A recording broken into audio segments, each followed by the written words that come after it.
আপু আপনার ভাইয়ের গানটা শোনা যায়। বয়স আমার বেশি না ওরে টুনটুনির মা চুল কাটা পাইকা গেছে বাতাস। বালকটা ফাঁকিয়া গেছে বাতাসে।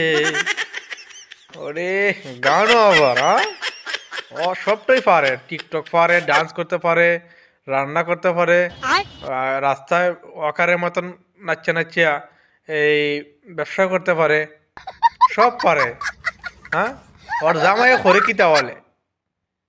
হুম, এক বেটি বেটা বিয়া করছে ব্যবসার জন্য, সব জন্য বেটি পারফেক্ট। ওর নাকি বাতাসে চুল ফাঁকে গেছে, বাল ফাঁকে গেছে। হুম, বিশ্বাস করেন এই ভিডিওতে টাকার টাকার গন্ধ পায় যদি আমেরিকার থেকে কোনো ওয়েব সিরিজের কোনো লিঙ্ক পায় যে আপনারা টাকা দেবো আপনি কেন একটা শ্যুট করেন, এই ভিডি লিঙ্কটি আড়াই দূর দিবে, তো টাকা কামানোর জন্য আমি রেডি আছি, সমস্যা নাই। আপনারা আমার নিয়ে যা খুশি তাই করেন, তারপরও কাম শেষে টাকা দিয়ে দিয়েন।